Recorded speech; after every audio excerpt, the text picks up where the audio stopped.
Olá, queridos. Um abençoado sábado para todos. Um sábado maravilhoso. Que o Senhor Deus nos deu esta oportunidade. Eu louvo ao Senhor por mais este dia de vida. E você também deve ser grato por tudo que Ele tem feito ao nosso favor. Ainda que nós não merecemos, mas a sua graça tem nos alcançado. Para nós anunciarmos o Evangelho do nosso Senhor Jesus Cristo. Amados irmãos, ouvintes da Palavra de Deus, quero fazer aqui uma breve introdução da Epístola de João, né? Quem é esse João?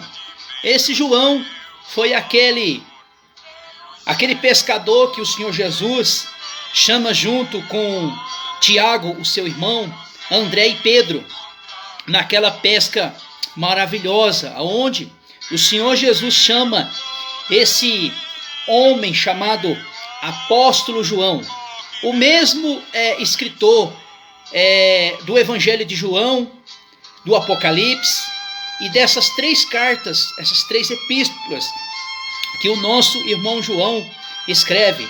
Então, o propósito desta carta, dessa primeira carta, o propósito João tenta provar, mostrar para aquelas pessoas daquela época, estava se introduzindo no seio da igreja, no meio entre os irmãos, pessoas negando Cristo Jesus. E quando se fala em negar a Cristo, vamos se dizer que essa pessoa é o anticristo, anti as coisas de Cristo. Então eles queriam negar totalmente a encarnação do Senhor Jesus.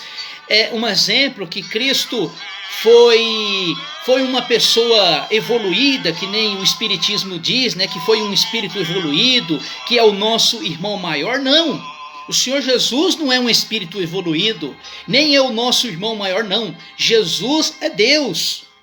Então isso estava acontecendo, e também em questão dos gnósticos, os gnosticismo, que não seria necessário, não seria necessário a santificação do corpo. Uma vez que você foi salvo, você pode viver uma vida de libertina.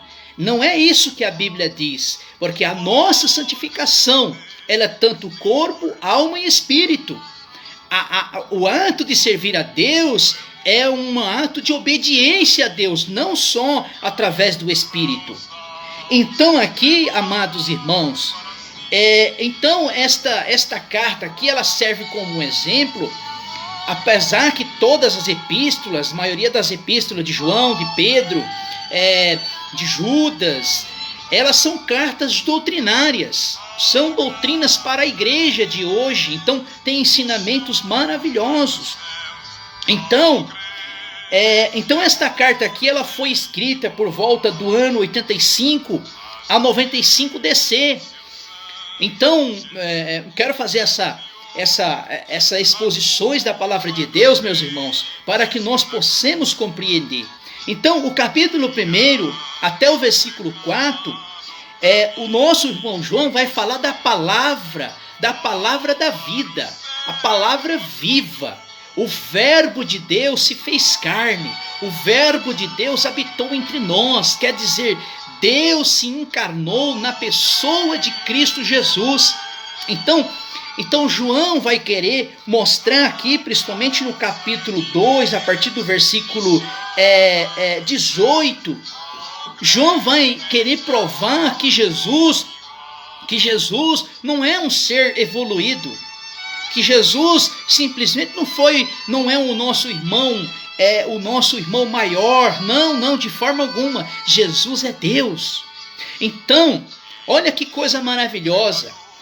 Segundo a seita dos Testemunhas de Jeová, também vai negar que Jesus é criado, que Jesus é criado, que Jesus ele foi um ser que Deus o criou. Não, de forma alguma.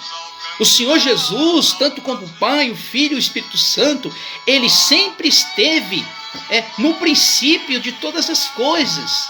Então diz assim, amados irmãos, a palavra da vida.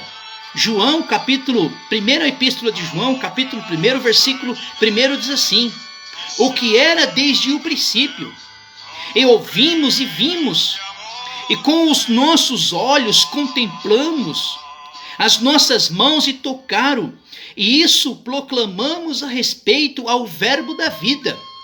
Então João está fazendo aqui a mesma referência que ele fez lá no Evangelho de João. O verbo era Deus, o verbo estava com Deus. Só que aqui agora João, ele testifica mais ainda, porque aqui João estava, lá em João 1, ele estava falando do verbo, que o verbo se fez carne. Só que aqui agora João, ele está testificando, ele está testemunhando que João teve um relacionamento pessoal com Jesus, tocou em Jesus, dormiu nos braços do Senhor Jesus. Aí o versículo 2: pois a vida foi manifesta, não vimos e testificamos dele, e vos anunciamos a vida eterna. Estava com o Pai, e nos foi manifesta. O que ouvimos e vimos, e isso anunciamos, para que tenhamos comunhão conosco. E a nossa comunhão é com o Pai e com seu Filho. Estas coisas vos escrevo, para que a vossa alegria seja completa. Então, queridos amados irmãos, se alguém bate aí na sua porta, segundo com aquelas maletinhas, arrumadinho, vem com esse falaralismo, dizendo que Jesus é um ser criado, não, de forma alguma. Ele sempre teve Cristo, ele sempre teve junto ao Pai. Por quê? Porque a Bíblia vai dizer que Cristo se esvaziou de si mesmo e tomou forma humana. Versículo 5, que diz assim: esta é a mensagem que ele ouvimos e anunciamos, que Deus é luz, nele não há trevas alguma. Se dissermos que temos comunhão com ele, mas andemos nas trevas, mentiroso, não praticamos a verdade. Se porém andamos na luz como na luz está, temos comunhão uns com os outros, e o sangue de Jesus, o sangue de Cristo, o seu Filho, nos purifica de todo pecado. Se dissermos que não temos pecado nenhum, engano em nós, não há verdade em nós. Se dissermos se confessamos os nossos pecados, ele é fiel e justo para nos perdoar dos pecados e nos purificar de toda justiça. Se dissermos que não pecamos, fizemos mentiroso e a sua palavra não está em nós.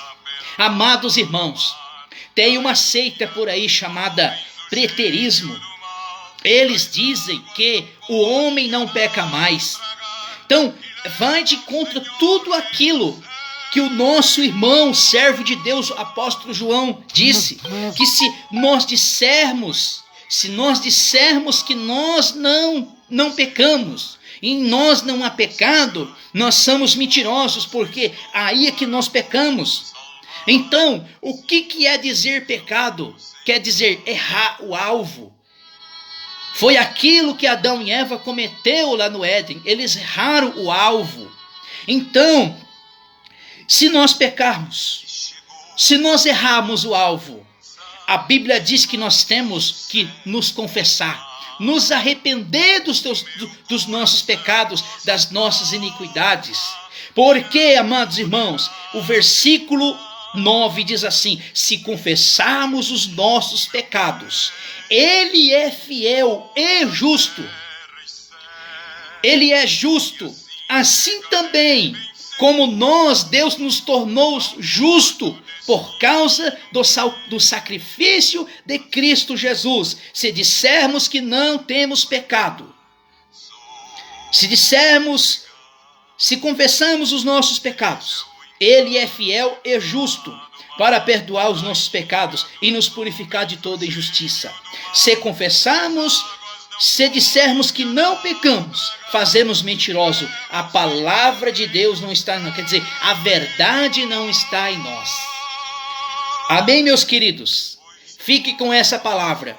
Em nome do Senhor Jesus, se Deus permitir, nós vamos falar no capítulo 2.